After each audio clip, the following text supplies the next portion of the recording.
Aujourd'hui, avec le pasteur Joseph Prince, dans l'Ancien Testament, Israël était l'image d'une vigne qui fournissait la connaissance de Dieu, sa sagesse, comme des fruits, pour toutes les nations.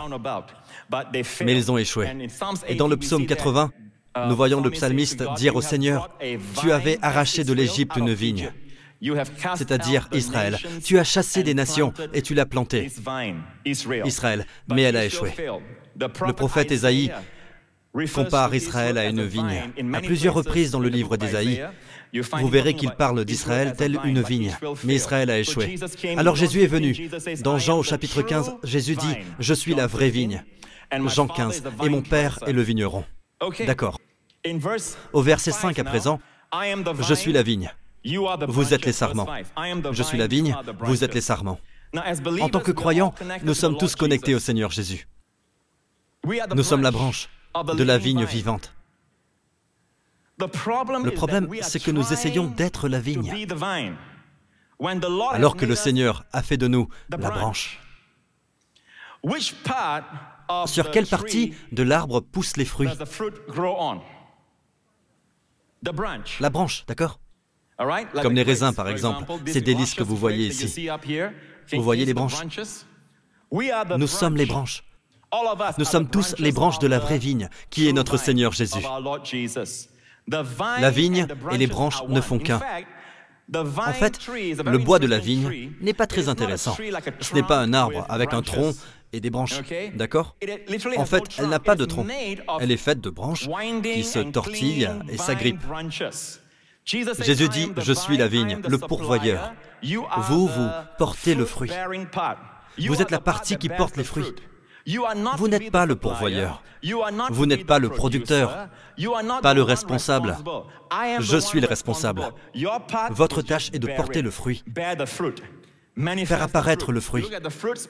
Quand on les regarde, on dit, « Waouh, ces fruits succulents ont poussé sur cette branche. Le mérite peut vous revenir. » Mais la vie, la sève, le gras, les richesses viennent de la vigne.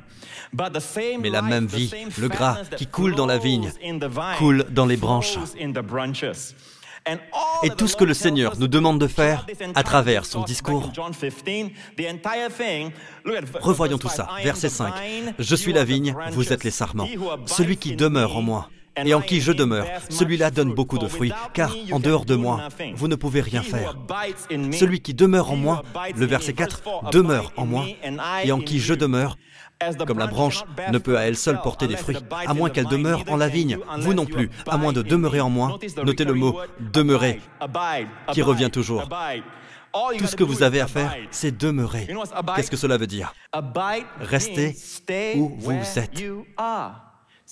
Restez une branche. N'essayez pas d'être le pourvoyeur. Amen. Poursuivons. Jean chapitre 15, verset 2. « Tout sarment qui est en moi, mais qui ne porte pas de fruits, mon Père l'enlève. » Le mot « enlève » en grec, c'est « aéro », ce qui signifie « élever ». Vous voyez une vigne. Quand la vigne est à terre, elle est supposée s'accrocher. Montrez-leur le treillis. Voilà une vigne. En fait, c'est un peu tôt. Elle est trop jeune, on ne voit pas encore les branches épaisses, mais ça c'est le treillis. En passant, vous voyez que le treillis ressemble à une croix. Amen. La nature de la vigne est telle que ses branches s'enrouleront autour du treillis. Et c'est ainsi qu'elle porte des fruits. Elle doit être élevée afin de porter des fruits. Si une branche est à même le sol et qu'il n'y a pas de treillis, elle ne portera pas de fruits. La raison pour laquelle beaucoup de croyants ne portent pas de fruits est que le diable les a jetés à terre. Et ils sont déprimés, ils traînent dans la poussière. En passant, l'ennemi numéro 1 d'Israël, dans l'Ancien Testament, ce sont les Philistins. Goliath était un Philistin, et le mot Philistin en hébreu signifie traîner dans la poussière. Et voilà la branche de la vigne qui est tombée. Regardez, elle sèche. Elle ne porte pas de fruits. Personne ne s'en occupe. Elle est à terre. Alors le Seigneur dit que si une branche ne porte pas de fruits, Dieu ne la frappe pas, Dieu ne la tape pas. Il ne dit pas « Oh, comme c'est dommage ». Non, ce que le Seigneur fait pour l'aider à porter des fruits, c'est l'élever. N'est-ce pas ce que fait toujours Jésus? Et comment Dieu fait-il cela? Après nous avoir élevés, regardez, tout sarment qui porte du fruit, il l'émonde, afin qu'il porte encore plus de fruits. Nous avons ici du fruit, d'accord? Puis encore plus de fruits. Et plus tard, au verset 5, nous avons beaucoup de fruits. La vigne produit le fruit. Vous êtes la partie de la vigne qui porte le fruit. Amen. Il est bon de temps en temps de s'asseoir et penser, en ce moment même, la vie de la vigne coule en nous. Pas de façon intermittente, pas par intervalle. Non, elle coule constamment. Elle ne s'arrête pas. Elle coule en ce moment même. Elle garde vos yeux ouverts, votre esprit vif, afin que vous ne vous endormiez pas durant le prêche. Croyez-moi, quand vous vous sentez faible, quand tout autour de vous vous indique que vous êtes fatigué, que vous devez faire une pause, dites, Seigneur, donne-moi ta force. Redressez-vous et agissez. Et dites-vous que vous n'êtes pas fatigué, car vous êtes une branche de la vigne vivante. Eh bien, Pasteur Prince, qu'en est-il de la maladie? Parlons-en de la maladie. Bien souvent, le diable vous donne de faux symptômes. Écoutez attentivement. J'ai longtemps enseigné cela. 1 Jean chapitre 4, verset 17. S'il y a 10 mots que vous devez mémoriser et garder dans votre cœur, ce sont... Les voici. Tel il est, tel nous sommes aussi dans ce monde. Ces 10 mots sont les plus puissants de l'univers. Cela va changer votre vie. Tel il est. Même s'il était écrit « tel Jésus était » quand il marchait le long des berges de Galilée, à guérir les lépreux, chasser les démons, rendre la vue aux aveugles, l'ouïe aux sourds, c'est merveilleux. Mais non, c'est Christ ressuscité, glorifié, au ciel, sur son trône. Tel il est à la droite du Père, ainsi sommes-nous. Où? Nous mourrons et allons au paradis? Non, dans ce monde. Je sens qu'alors que je parle, des gens sont en train d'être guéris et des guérisons ont lieu chez ceux qui nous regardent de chez eux. Et cette même vie qui coule dans la vigne, coule dans vos veines, vous apportant la santé, réparant des organes, surmontant les obstacles, enlevant des tumeurs, supprimant les entraves, libérant vos artères, créant un nouvel organe. Alléluia. Créant de nouvelles cellules, réajustant votre ADN, le programmant pour plus de santé et de longévité. En ce moment même, cette vie qui coule dans la vigne coule en vous, les branches. Recevez dans le nom de Jésus. Ne résistez pas, recevez. Seigneur, je n'ai pas la foi, je veux avoir la foi. Seigneur Jésus, ta foi. Cette foi dont j'ai besoin, ta foi. Je suis si pauvre, je ne peux pas, je n'en ai pas la force. Seigneur, ta force. De quoi avez-vous besoin? J'ai besoin de foi, pasteur. Seigneur, ta foi. Savez-vous que c'est sa foi, pas la nôtre? Donc il nous donne même la foi. C'est un cadeau de Dieu que nous ne méritons pas. Personne ne devrait s'en vanter. Amen. Bien, terminons avec cela. Retournons à Jean 15. Tout sarment qui porte du fruit, il l'émonde, afin qu'il porte encore plus de fruits. Le mot émonde confère l'idée que le vigneron coupe des branches. Vous savez, cette idée de souffrance, de discipline douloureuse, de châtiment, cela a été prêché il y a des années de cela. Certains savants pensent qu'il s'agit de cela. C'est là où ils se trompent. C'est quand ils comparent cela à d'autres plantes qui doivent aussi être émondées. Alors que cela doit être comparé avec la vie de la vigne du temps de Jésus dans l'ancien Israël. À cette époque, lorsqu'ils émondaient, en passant le mot émonder, c'est le mot katairo en grec, qui signifie nettoyer avec de l'eau. Ce qu'ils faisaient en ce temps-là, c'était verser de l'eau sur les branches afin de les nettoyer de tous les nuisibles, les insectes et la mousse, afin que rien n'empêche à la branche de porter du fruit. Il les lavait littéralement, il lavait les branches. Il ne les coupait pas, il les lavait, pour qu'elles rapportent plus de fruits.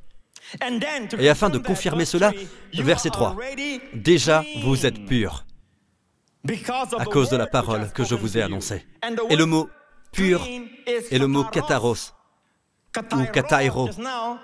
Tout sarment qui est en moi, il le retranche. Et tout sarment qui porte du fruit, il le nettoie avec de l'eau, afin qu'il porte encore plus de fruits. C'est le verbe « katairo ». Vous êtes déjà katairos. Pur, c'est l'adjectif. Mais c'est le même mot. Comment Jésus nous purifie de tous ces faux symptômes, de toute cette dépression, cet apitoiement? Vous savez, l'envie, la jalousie, l'amertume, le ressentiment. Vous savez, l'impatience, l'irritabilité, le sommeil pendant le prêche. Comment Dieu nous purifie de tout cela? Par l'enseignement et la purification par l'eau. Vous êtes purs à cause de la parole que je vous ai annoncée, dit Jésus. Alors plus vous vous nourrissez de cet enseignement sacré qui vous élève, vous purifie, plus vous porterez de fruits. Vous devez replacer cela dans son contexte. En fait, c'est la chambre haute. Nous sommes à Jean 15. Savez-vous ce qui s'est passé dans Jean 13? Alors qu'ils étaient dans la chambre haute, cela commence avec Jésus, lavant les pieds de ses disciples. Quand vint le tour de Pierre, Pierre dit, « Pas seulement les pieds, Seigneur, ma tête aussi. » Et le Seigneur dit, Jésus lui dit, « Celui qui est lavé n'a besoin que de se laver les pieds pour être entièrement pur. » Alors, celui qui est lavé, lavé signifie sauvé, une fois régénéré par le bain de la rénovation de l'Esprit Saint, lavé de tous vos péchés par le sang de Jésus, parfaitement lavé, vous ne pouvez l'être à nouveau. Une fois sauvé, vous l'êtes à jamais. Et à partir de ce jour, il vous faudra uniquement vous laver les pieds. Celui qui est lavé, louo en grec, n'a besoin que de se laver, nipto en grec. Quand vous les femmes, vous vous lavez le visage, le grec n'emploie pas le mot louo, mais plutôt nipto. Laver une partie de votre corps, c'est nipto. Se laver complètement, c'est louo. D'abord, celui qui est lavé, c'est louo. Celui qui est lavé n'a besoin que de se laver les pieds pour être entièrement pur. Et vous êtes purs, mais non pas tous. Prochain verset. Que veut-il dire? Car il connaissait celui qui le livrait. Alors il dit, mais non pas tous. Alors oubliez cette dernière partie, d'accord? Ne vous en faites pas, il parle de Judas Iscariote. Vous n'êtes pas tous purs en faisant référence à Judas. Mais à tous les autres, une fois lavés, vous êtes complètement purs. Il vous faut seulement vous laver les pieds. Tous les jours. Avec quoi vous lavez-vous les pieds? De l'eau. Qu'est-ce que cela signifie? Vous devez vous plonger dans la parole. À un moment durant la journée, vous devez passer du temps dans la parole.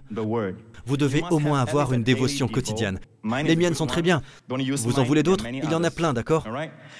Mais assurez-vous que c'est biblique, centré sur la grâce, sur Jésus, et commencez à lire la parole et la leçon du jour. Et commencez à laver. Écoutez la parole si vous le pouvez.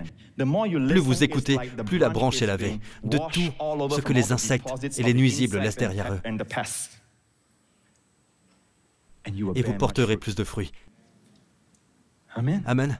Il ne s'agit pas d'essayer. Oh, Pasteur Prince, j'ai déjà entendu ce sermon. Je le connais. La foi ne vient pas à celui qui a entendu, mais à celui qui entend. Vous ne pouvez pas, mentalement, éradiquer la peur. Mais vous le pourrez en étant attentif à vous-même. À condition que le sermon ne vous effraie pas plus encore. Amen. Vous avez tous compris? Bien, encore 2 leçons et je termine. Je prie que ces leçons soient pour vous autant de bénédictions. Récemment, je lisais « Ceux qui se confient en l'Éternel ». Attendez, avant, voyons la leçon. Ne le sais-tu pas? Ne l'as-tu pas appris? C'est le Dieu d'éternité, l'Éternel, qui a créé les extrémités de la terre. Il ne se fatigue point, il ne se lasse point. On ne peut sonder son intelligence. Il donne de la force à celui qui est fatigué et il augmente la vigueur de celui qui tombe en défaillance. Récemment, le Seigneur m'a parlé et m'a dit « Ils sont nombreux ceux parmi mon peuple à étudier le mot santé dans la Bible. Si vous étudiez le mot santé, vous vous rendrez compte que ce mot n'apparaît que quelques fois. Et en hébreu, dans l'Ancien Testament, le mot santé est en fait le mot médecine. Il n'existe pas de mot pour santé. Alors le Seigneur me dit d'étudier le mot force. Dis à mon peuple d'étudier le mot force.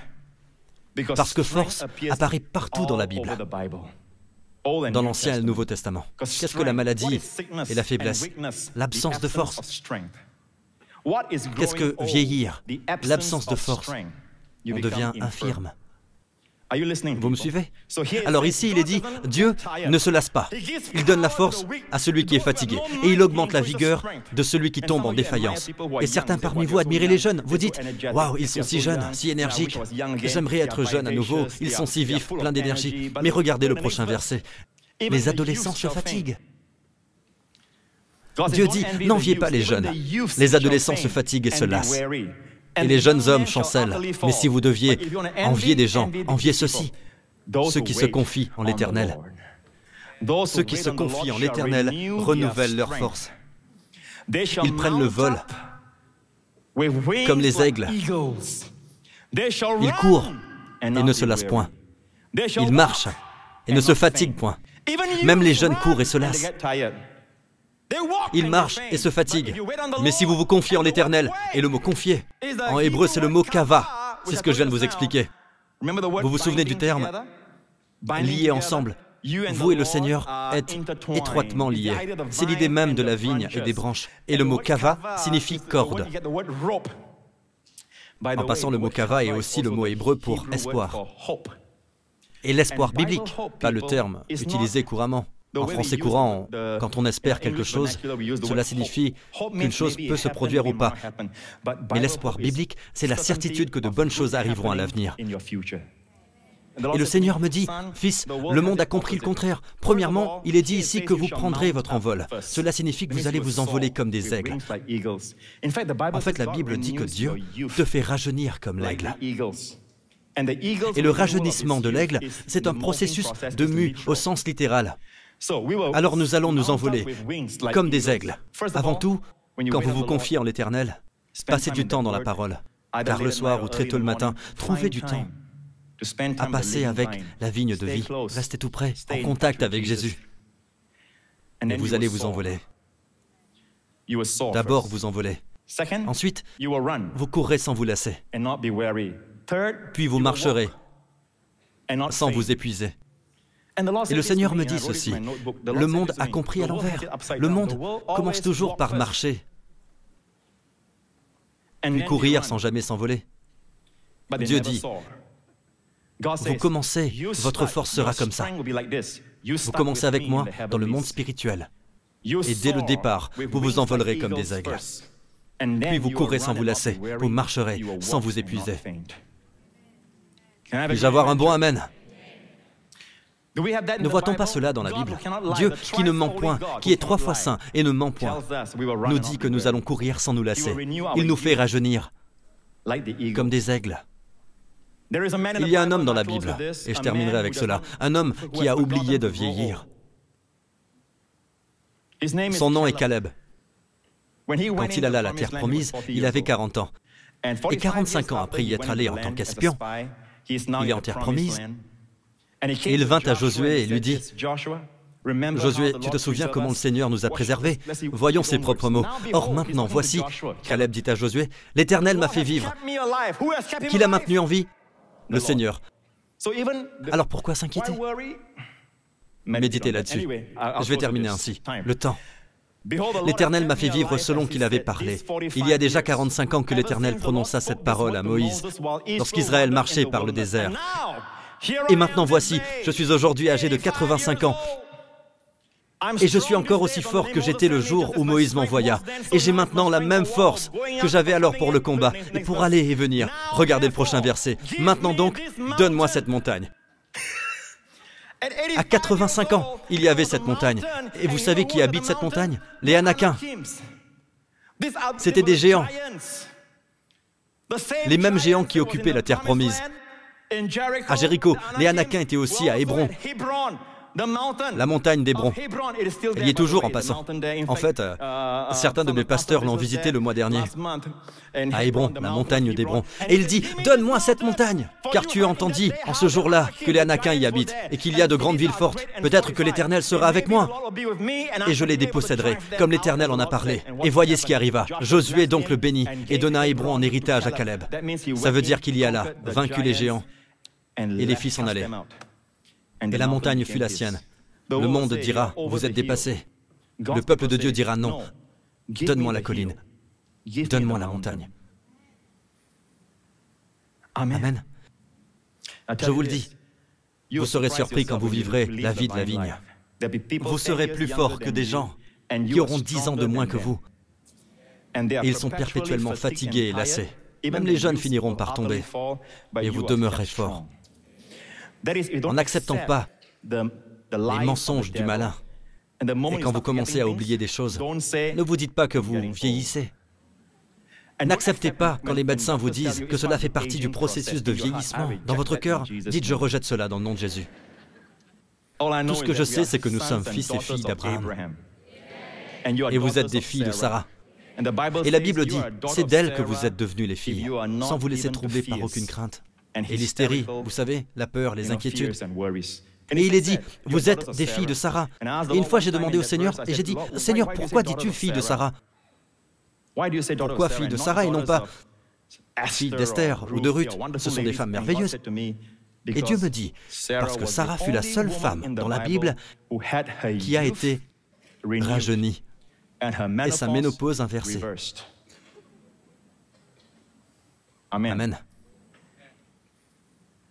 Et je vous le dis, attention, si vous tombez enceinte, ne me blâmez pas. Si vous continuez à écouter la parole, permettez-moi de vous dire ceci. Vous continuez à écouter la parole, à vous laver encore et encore, vous ne savez jamais ce qui peut vous arriver. Vous porterez du fruit, plus de fruits, beaucoup de fruits. N'en ayez pas après moi, d'accord? Louez Dieu, louez Jésus. Alléluia. Alléluia. Je suis le cep, vous êtes les sarments. Mon ami, tout commence en étant connecté à la vigne vivante. Cette vigne, il fut un temps, était seule. Mais Dieu l'a envoyé. Jésus-Christ, le Fils de Dieu, 100% homme, 100% Dieu. Dieu fait homme. En tant qu'homme, il vint pour mourir. Oui, mon ami, il vint pour mourir. C'est le seul bébé qui est né dans le but de mourir.